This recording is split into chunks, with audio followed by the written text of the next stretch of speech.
Hello viewers, welcome to our channel. నేను మీ చరణ్ పరిమి. దువ్వాడవారి ఈ story adult కథా చిత్రం ఏదైతే ఉందో అది సాగుతూ ఉందన్నమాట.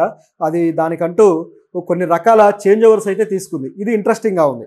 ఇప్పటిదాకా ఆయన భార్య ఆయన మీద దుమ్మెత్తిపోయడము, సో ఆయన ఈ విధంగా మాకు అన్యాయం చేశానని దెప్పిపడవడము జరిగింది. అలాగే దువ్వాడ కూడా నాకు నా భార్య వద్దు, నా పిల్లలు వద్దు, వాళ్ళతో నాకు సంబంధమే లేదు, నా బతుకు నేను బతుకుతాను, మాధురితో కలిసి ఉంటానని ఆయన చెప్పడము, అలాగే మాధురి గారు కూడా మేమిద్దరం కలిసే ఉంటాము, కలిసే జీవిస్తామని ఆవిడ చెప్పడము, దాదాపు వాళ్ళిద్దరూ ఇక ఓపెన్ అయిపోయారు.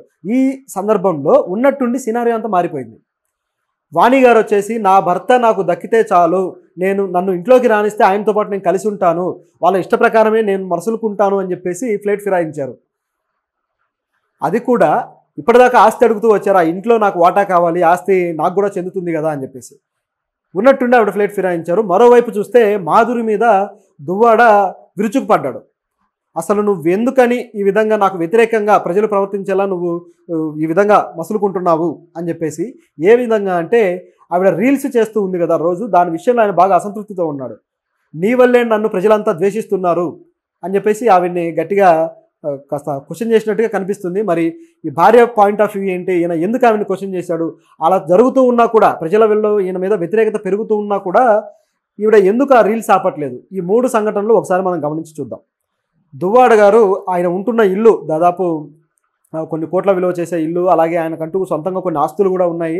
సో ఆ ఇంట్లో వాటా కావాలని వస్తే సడన్గా మరో వ్యక్తి వచ్చారు. ఆ ఇల్లు నిజానికి నాది, సో వేరే ఏవైతే కొంచెం ఆబ్లిగేషన్స్ రూపంలో ఉన్న సందర్భంలో అది ఆయనకు చెందినట్లుగా కనిపిస్తుంది, కానీ నిజానికి అది నాది అని చెప్పేసి ఆయన కూడా ఎంట్రీ ఇచ్చాడు. సో ఇదిలా ఉండగా ఇక మళ్ళీ దువ్వాడ గారు మరి నువ్వు ఆ ఇల్లు ఇస్తావా లేకపోతే ఏంటి, ఆవిడ నీ ఆస్తులు అడుగుతుంది కదా అని ప్రశ్న వచ్చినప్పుడు, లేదు నేను కావాలంటే నా ఆస్తులు 27 కోట్ల రూపాయల వరకు కూడా, నాకు 30 కోట్లు ఉన్నాయి, 27 కోట్ల రూపాయల వరకు ఆవిడకి ఇస్తాను, కానీ ఈ ఇల్లు కానీ ఇచ్చేది లేదు, అలాగే మాధురిని నేను వదిలేది లేదు అని చెప్పేసి ఆయన చెప్పడం జరిగింది.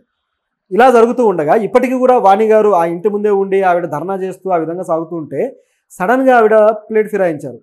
నాకు ఆ ఇంట్లో వాటా అక్కర్లేదు, నాకు ఆ డబ్బు అక్కర్లేదు, మీతో కలిసి ఉంటే చాలు అని చెప్పేసి దీనంగా మారిపోయింది ఆవిడ పరిస్థితి.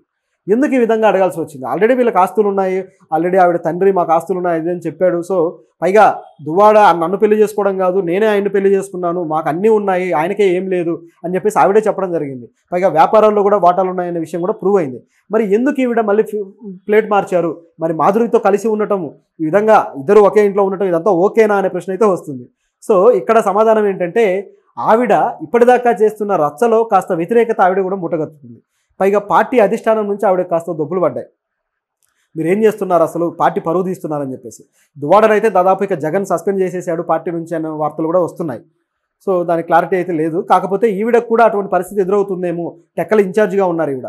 ఆ పరిస్థితి ఎదురవ్వకుండా వెంటనే జాగ్రత్త పడిపోయి పార్టీ ఇమేజ్ డ్యామేజ్ కాకుండా ఉండటం కోసం ప్లేట్ మార్చి, పైగా తనకు కూడా రాజకీయ భవిష్యత్తు ఉంది, ప్రజల్లో ఒక సానుభూతిని అలాగే ఒక కన్సర్న్ని పొందడం కోసం ఆవిడ ఈ విధంగా నేను మీతో కలిసి ఉంటాను అని చెప్పేసి కొత్తగా ఒక పల్లవి అందుకున్నారనమాట. ఇది ఓకే. ఇక దువ్వాడ శ్రీనివాసరావు ఏం చేస్తున్నారంటే, నేను ఆవిడతో కలిసి ఉండే ప్రసక్తే లేదు, ఆల్రెడీ విడాకులకి కోర్టులో కేసు వేశాము, అది నడుస్తూ ఉంది అని చెప్పేసి ఆయన అంటున్నారు. నిజానికి గత నెలలో వాణి గారు ఆయన మీద గృహహింస కేసు అయితే పెట్టింది. సో ఈ కేసుకు సంబంధించి ఆయనకి పోలీసులు కూడా సమన్లు ఇవ్వడం జరిగింది. సో ఆ ప్రాసెస్ అవుతూ ఉండగా ఆయన రివర్స్లో ఆవిడ మీద అయితే కేసు పెట్టడం జరిగింది. ఇట్లా వేధిస్తున్నారు, నా మీద హత్యాయత్నం దాడి చేశారు అని చెప్పేసి. సో ఆ కేసు కూడా నడుస్తూ ఉండగా దానికి సంబంధించి ఎంక్వైరీకి ఈవిడకి పోలీసులు నోటీస్ అయితే ఇచ్చారు. సో ఆ నోటీస్ ఆవిడ తీసుకోకపోగా ఆవిడ ఏమన్నారంటే, లేదు నేను కూడా ఆయన మీద హత్యాయత్నం కేసు పెడతాను, అప్పుడు పెట్టిన తర్వాత నేను ఈ నోటీస్ తీసుకుంటాను అని చెప్పేసి పోలీసులను వెనక్కి పంపించడం జరిగింది. సో ఇది అనమాట, ఒకరి మీద ఒకరు కేసులు పెట్టుకున్నారు. చాలా దారుణంగా జరుగుతున్న పరిస్థితుల్లో మళ్ళీ ఆవిడ మాట మార్చారు. మరి ఆ కేసులు వెనక్కి తీసుకుంటారా లేదా అనేది తెలీదు. బహుశా తీసుకోకపోవచ్చు, ఎందుకంటే ఆయన కరెక్ట్గా బుక్ చేయాలంటే ఆ కేసులే ఆవిడకున్న ఆధారం.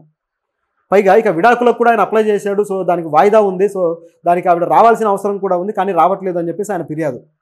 మరి ఆవిడ వెళ్ళి విడాకుల మంజూరు కోసం ఆవిడ రెడీ అవుతారా లేదా అనేది చూడాలి. ఇదిలా ఉంటే ఇక మరోవైపు శ్రీనివాసరావు గారు, ఇటువైపు దువ్వాడ శ్రీనివాస్ గారు మాధురిని కూడా గట్టిగా మందలించినట్టుగా కనిపిస్తుంది. ఏంటంటే ఆవిడ రోజుకి 2 రీల్స్ చేసి, భరతనాట్యం రీల్స్ అని అవన్నీ ఇవన్నీ ఫొటోస్ అని ఆమె సోషల్ మీడియాలో పోస్ట్ చేస్తున్నారు. ఈ సోషల్ మీడియా పోస్టింగ్లతోటి ఆవిడను చూసిన వాళ్ళు రకరకాలుగా మాట్లాడుకోవడము, ఆవిడ మీద పంచులు వేసుకోవడము, ట్రోలింగ్ చేయడము, జోకులు వేయడము, సో ఈ విధంగా జరుగుతూ వస్తుందన్నమాట. ఆవిడ ఎంజాయ్ చేస్తున్నారు లైఫ్ అనేది కనిపిస్తుంది. సో దాని మీద ఆటోమేటిక్గా ఈ గొడవ దీని సినారియో అంతా ప్రజలు చూస్తూ ఉన్నారు కాబట్టి వాళ్ళకంటూ వచ్చిన అభిప్రాయాన్ని అయితే చెబుతున్నారు. సో అది కాస్త అంటే ఇక్కడ కూడా సోషల్ మీడియా కల్చర్ ఏంటంటే మహిళల మీద కాస్త వాళ్ళు అందంగా తయారైనా లేకపోతే కాస్త బెటర్గా ఉన్న వాళ్ళ మీద ఏ విధంగా వాళ్ళ కుత్సిత బుద్ధిని వాళ్ళ నీచమైన బుద్ధిని చూపించడానికి ట్రోలింగ్ చేయడానికి రెడీ అయిపోతారు. నాకు నీచం అనమాట. వాళ్ళు అసలు ఏ అమ్మాయి అయినా మంచిగా రెడీ అయ్యి సోషల్ మీడియాలో కనపడొద్దు అన్నట్టుంటుంది వీళ్ళ పరిస్థితి. అంత దుర్మార్గంగా దాడి చేస్తారు. అది వాళ్ళ పర్సనల్ స్పేస్, పర్సనల్ అకౌంట్ అది. సో మనం అక్కడికి వెళ్ళామా చూసామా అన్నట్టుగా కాకుండా అనవసరంగా ఎంట్రీ అవుతారనమాట. ఇది కాస్త బాధాకరమైన విషయం. అయితే ఇప్పుడు ఈవిడ ఇలా పెట్టడం వల్ల కొన్ని సందేహాలు కూడా వచ్చాయి. ఏంటి, ఆవిడ నిజంగా డిప్రెషన్లో ఉండి ఆయన గురించి బాధపడుతూ ఉన్నారా, నిజంగా ఆవిడ గతంలో ఏదైతే కార్ యాక్సిడెంట్ ఉందో నిజంగా చచ్చిపోవాలనుకున్నారా, లేకపోతే మరేమిటా అన్న క్వశ్చన్ అయితే వచ్చింది. నేను గతంలో చేసిన వీడియోలో కూడా ఆ విషయాన్ని అయితే ప్రస్తావించా. అదేదో నిజానికి సింపతి కోసం జరిగినట్టుగా కనపడుతుంది సినారియో అన్నట్టుగా. ఓకే, కొంచెం మూడ్ ఫ్లక్చుయేషన్స్ ఉండొచ్చు, అనుకోకుండా అక్కడ ఫ్రస్ట్రేషన్ తోటి ఏదైనా జరిగి ఉండొచ్చు. కానీ కొన్ని సందేహాలు అయితే వస్తుంటాయి కదా. ఇక్కడ ఉన్న తర్వాత సినారియోని బట్టి చూస్తే ఆ ట్రోమా అనేది ఎటువంటిది ఆమెకి లేదు, ఇమీడియట్గా రీల్స్ పెట్టడం స్టార్ట్ చేశారు. సో ఇదంతా ఆయనకు పెద్ద తలనొప్పిగా మారింది. ఆ తలనొప్పి ఎలా ఉందంటే ఊరికే వాళ్ళిద్దరిని పెట్టుకొని ట్రోలింగ్ చేయడము, ఆయన మీద ద్వేషము, కోపము పెరుగుతోంది సోషల్ మీడియాలో. కాబట్టి నువ్వు దీన్ని ఆపేయి, అది ఆపేయడం వల్ల నీకేమన్నా నష్టమా, 4 రోజులు ఆగలేవా అని చెప్పేసి ఆయన కూడా ఆవిడ మందలిస్తున్నారట. కానీ ఆవిడ ఏమాత్రం వెనక్కి తగ్గట్లేదు.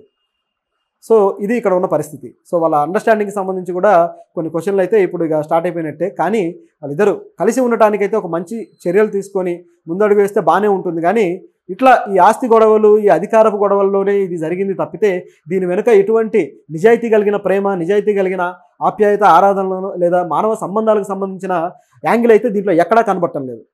అడల్టరీ రిలేషన్ అని చెప్పి ఆ వ్యక్తిలోనూ కనబడటం లేదు. అలాగే ఇటువైపు నాకు ఆస్తులు కావాలన్న భార్య వైపులోనూ కనబడటం లేదు. సో ఈ దువ్వాడ గారు ఈ విధంగా దీంట్లో సతమతం అయిపోతున్నాడు. మరి ఎలా బయటపడతాడో చూడాలి.